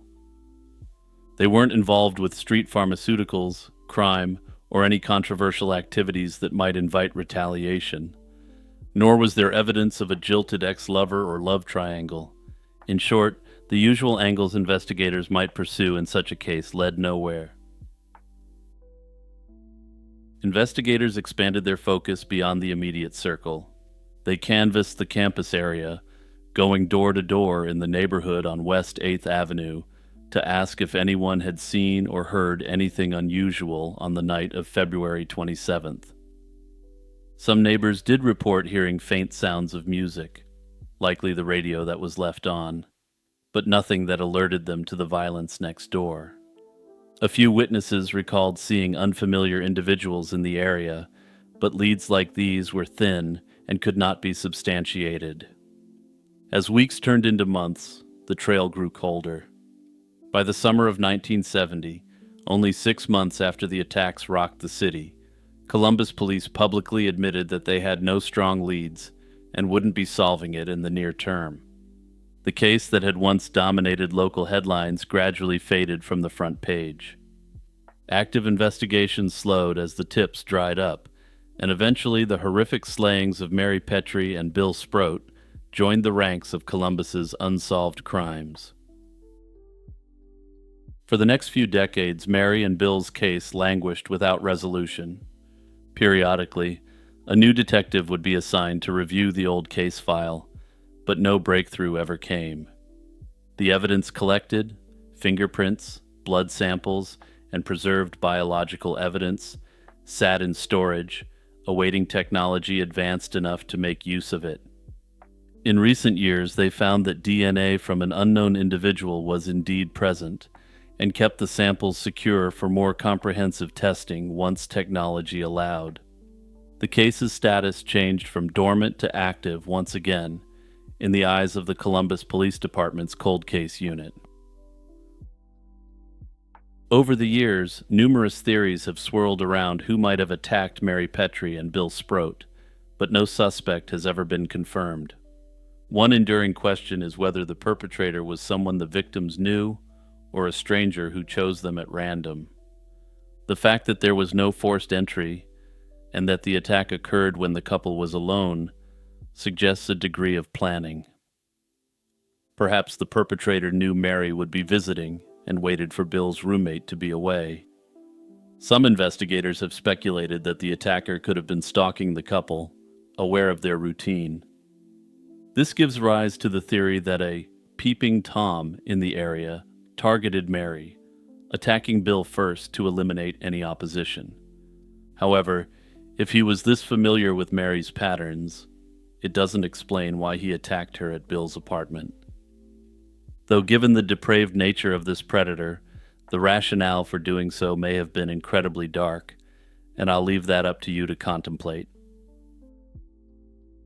In the past few years, there has been a surge of new attention and new technology aimed at finally cracking this case. The most promising development in recent years is the application of advanced DNA analysis and genetic genealogy to the 1970 evidence. The Columbus Police Department meticulously preserved the forensic evidence from the scene. Modern forensic scientists have been able to extract more data from this biological evidence than anyone ever expected. Detectives confirm that they have DNA believed to belong to the attacker, a genetic fingerprint that was simply impossible to decipher in 1970. As of the latest reports, Columbus investigators are actively pursuing leads generated by this new testing. It appears to be only a matter of time before the perpetrator in this case is shackled up, if he's still alive. Hey everyone, it's Jimmy here, just quickly plugging my new merch store. Just click the link in the description below and check it out. Also, don't forget to check out the Lazy Chill True Crime podcast, wherever you get your pods. It's got a ton of my content from this channel, my true crime channel, as well as some bonus content you won't see or hear anywhere else. In the dense rainforests of Borneo, tales persist of a secretive striped predator lurking just out of sight. Locals speak in hushed tones of the harimau, a tiger said to stalk the jungles. This isn't some cryptozoological entity cobbled together in modern times, far from it. The harimau is the Borneo tiger, a creature which definitely once existed, and which the locals have great reverence for. Officially, tigers have never been documented in Borneo's modern history. The only wild tigers in Indonesia roam Sumatra today, with extinct subspecies formerly in Java and Bali. Yet on Borneo, indigenous Dayak communities hold memories and rituals invoking a great striped cat, passing down legends that keep the mystery alive. Could a tiger truly prowl this island's dense jungles, or are the contemporary reports based upon long-held cultural memories? To understand the enigma, we first need to consider Borneo's place in Sundaland, the biogeographic grouping of Southeast Asian islands that were once connected. During the Ice Age, lowered sea levels linked Borneo, Java, Sumatra, and the Asian mainland into one landmass, allowing animals to disperse freely. Tigers did populate many parts of this realm. The Indonesian islands of Java and Bali had their own tigers until last century, and Sumatra still has a fragile tiger population today. Borneo, however, seems to be the puzzling exception. The island harbors other large mammals also found in Sumatra: elephants, orangutans, leopards, and rhinos, but no tigers. Clues from the deep past suggest that tigers were indeed part of Borneo's ancient ecosystem. In the mid-20th century, archaeologists excavating Naya Cave in Sarawak uncovered hundreds of thousands of animal bone fragments. Among them was a tiger's wrist bone from a young tiger. Modern dating later revealed this bone to be roughly 13,000 years old. More recent digs have yielded additional evidence. In 2021, scientists reported a partial tiger jaw from another cave, dated to about 22,000 years ago. These fossils confirm that the tiger prowled Bornean forests in the late Pleistocene. However, concrete evidence of any Bornean tiger beyond prehistoric times remains elusive. No tiger remains from the last few thousand years have been conclusively identified, and early European naturalists and explorers never documented live tigers on the island. This lack of historical record suggests that if tigers did linger into the time of human settlement, they disappeared by the time written history and scientific surveys began. Notably, this is somewhat complicated by the fact that the kingdoms and empires that dominated what is now Indonesia prior to the arrival of Europeans were primarily maritime empires. They all knew about tigers and employed tiger imagery, though it's unclear if these were Borneo tigers. The cause of their disappearance is unknown, but what's clear is that by the modern era, tigers were officially absent from Borneo's fauna. Despite the biological blank space, the indigenous peoples of Borneo have rich oral histories and cultural practices involving tigers. Among Dayak communities, the tiger holds a prominent place in folklore, spirituality, and even language. The word for this specific tiger exists in numerous local dialects, such as Haramang in Dayak, and traditional belief systems include Borneo tiger-associated myths. And just to drive the point home, the word Haramang is different from the generalized word for tiger. There's also talk of a creature called Remaung, which is essentially a tiger spirit. Elders would say it was a kind of were-tiger, a spiritual being taking the form of a great cat, which made sense in ancient times when tigers were believed to roam the land. Physical tokens deriving from quote-unquote tiger loot drops are also woven into Dayak traditions. Heirloom artifacts, passed down through generations, sometimes include tiger parts. In one account, a Dayak leader proudly displayed an heirloom sword, decorated with what he asserted were tiger fangs. According to this account, these were orange drops from beasts slain by his ancestors in the Borneo jungles. Over the years, a few other tantalizing claims have surfaced to suggest the Borneo tiger might not be entirely myth. One famous account comes from 1975, when a Belgian adventurer led an expedition into East Kalimantan. The adventurer later claimed he encountered a tiger in the Bornean jungle and even managed to snap 2 photographs as evidence. The grainy photos, when published, appeared to show a tiger according to secondary accounts. And I say secondary accounts here because it doesn't appear that these photographs have ever been published online. That said, all sources agree that this was indeed a tiger, though it was questionable whether the photograph was actually taken in Borneo. From the scientific perspective, the consensus is clear. There is no hard evidence that any tigers live in Borneo today. No skins, no verified tracks, no droppings, no roadkill, no genetic traces, nothing. Biologists claim that if a breeding population of tigers had survived into the present, some tangible sign would likely have turned up by now. The skeptics argue that what locals call a tiger is likely a case of mistaken identity or memory, perhaps conflating the clouded leopard with a true tiger. Notably, these Dayak people have come to view this claim as quite offensive, since their indigenous religious and cultural traditions very clearly refer to tigers. As evidence for this, they and their supporters point out that the clouded leopard also has a role in their traditions, and this role is clearly separate from that of the Borneo tiger. They also casually observe that clouded leopards are relatively small, cute animals with spots, not large, ferocious, striped animals. They further assert that they and their ancestors are and were indeed able to tell the difference between a stripe and a spot. Notably, biologists also puzzle over why Borneo lacks tigers if they once had them. Habitat alone doesn't explain it, as Borneo's dense jungles and ample prey resemble Sumatra's, which supports tigers, and they were all part of one land mass.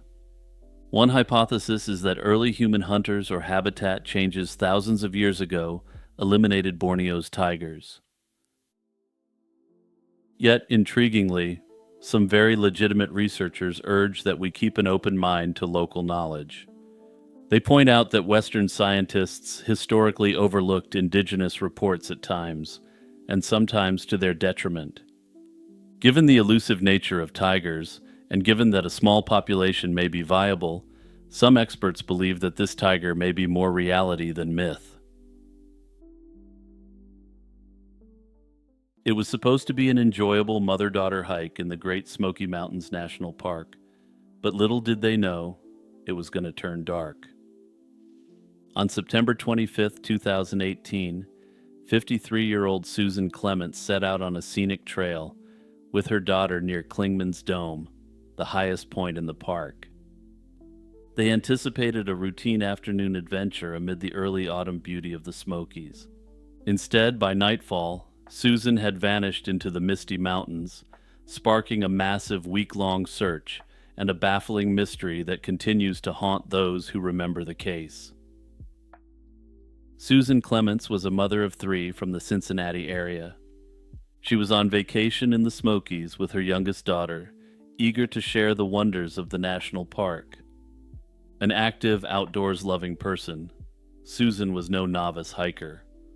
In fact, earlier that week, she and her daughter had tackled some of the park's more challenging trails, including one with steep elevation changes.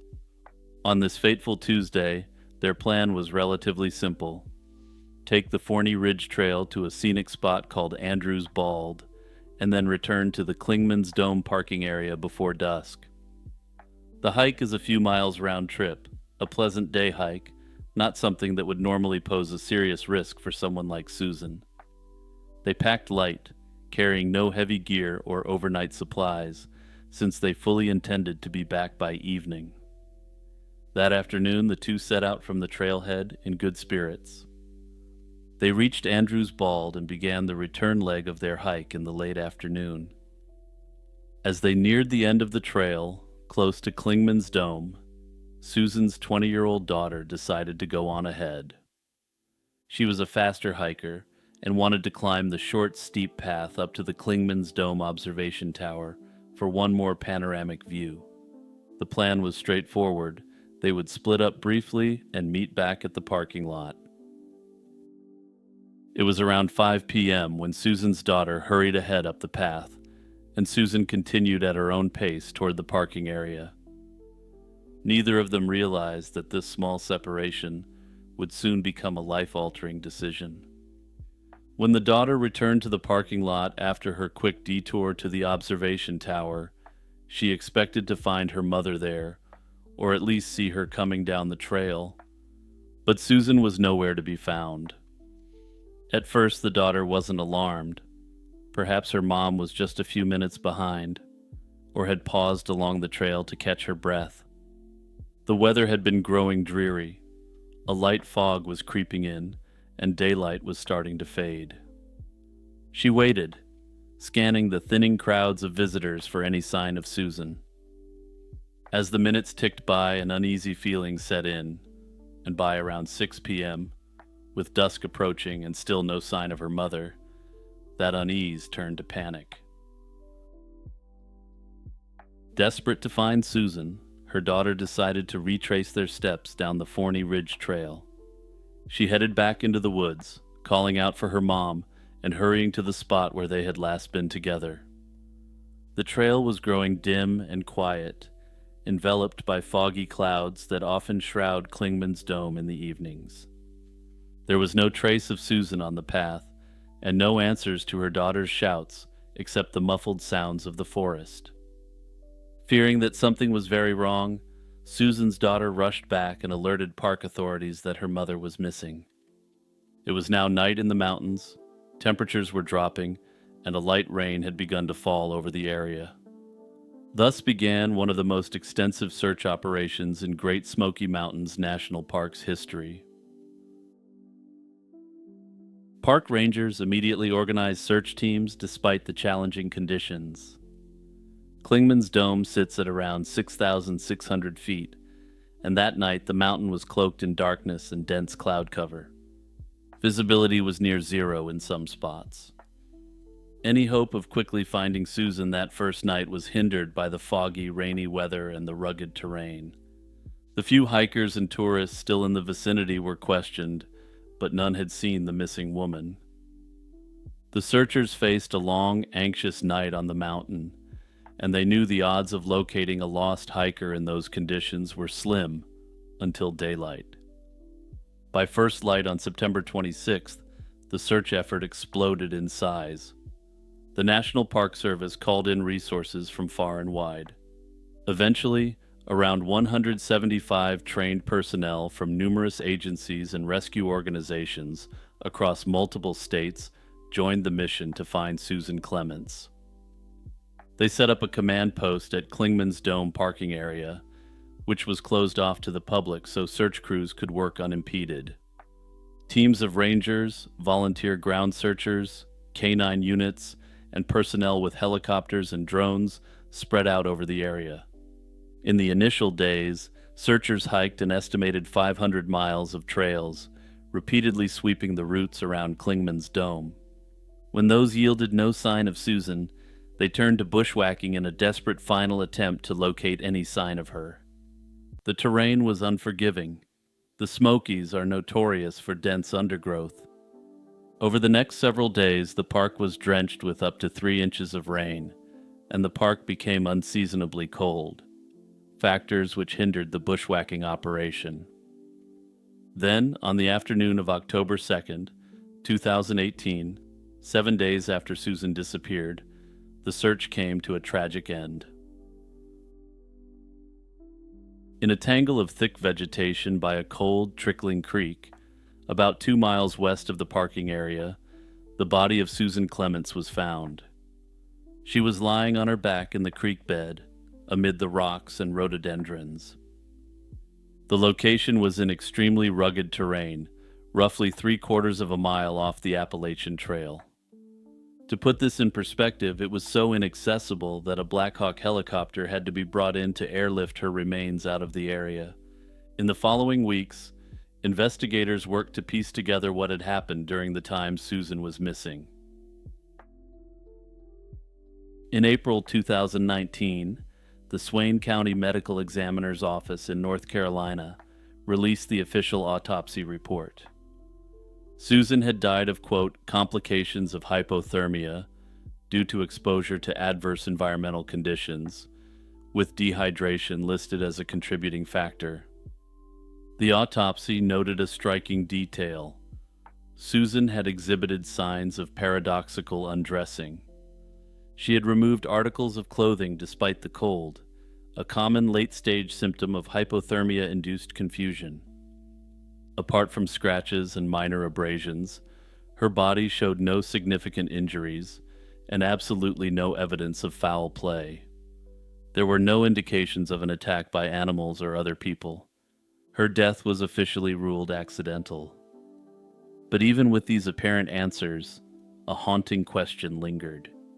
How did an experienced hiker get so lost in such a short span of time in an area that, earlier in the day, had been filled with visitors? One theory is that it was simply a tragic navigational mistake. Perhaps as Susan continued toward the parking area, she missed a critical intersection. Not far from the Klingman's Dome parking lot, the Forney Ridge Trail meets another path, which leads to the Appalachian Trail and the Dome parking area. It's possible that in the fog, Susan walked right past the trail that led to the parking lot. If she mistakenly continued straight, she would have found herself on the Appalachian Trail, heading away from Klingman's Dome. In the low visibility and rain, she may not have realized the error until she was well beyond the intended turn. If Susan indeed took a wrong turn and unknowingly ventured onto the Appalachian Trail, she may have continued for some time, expecting to find the parking area around each bend. At some point, she likely understood that she was not on the right path. In that panicked state, with night falling, Susan could have attempted to find her own way out. This leads to another aspect of lost hiker behavior that is well known and documented, but isn't fully understood from a psychological standpoint. Often, disoriented hikers will head downhill or toward water in hopes of finding a road or help. The logic is generally believed to be that finding a stream downhill might lead to a path to civilization. Susan's final location suggests she may have done exactly this. Once off the established trail and moving downhill through the trackless forest, she would have been in very perilous terrain. Thick vegetation can look impenetrable at eye level, and steep slopes in the Smokies are slick and strewn with roots and rocks. It's easy to get injured or exhausted in such conditions, a fact which is doubly true with night falling. Another possible theory involves a physical injury or medical emergency. The idea here is that she may have tripped and suffered a minor concussion, which disoriented her. The subsequent investigation didn't report finding significant head trauma. However, a very mild concussion would be both invisible and also potentially enough to make her act out of character, even if only for a brief period. During this brief time, it's speculated that she may have gone off the trail and then become further disoriented, leading to her tragic end. Many have speculated that there may have been an element of foul play involved in driving Susan off the trail. While Susan clearly didn't perish directly to foul play, this theory doesn't claim that, and it actually might even be more terrifying. Rather, the thought is that someone may have simply menaced her off the trail, forcing her to flee into the dense woodland. Once she was off the trail, the perpetrator could have stalked her to force her deeper into the woods, before ultimately leaving her to perish. This theory is speculative, but has gained traction amongst those who have noticed a pattern of disturbing activities in national parks.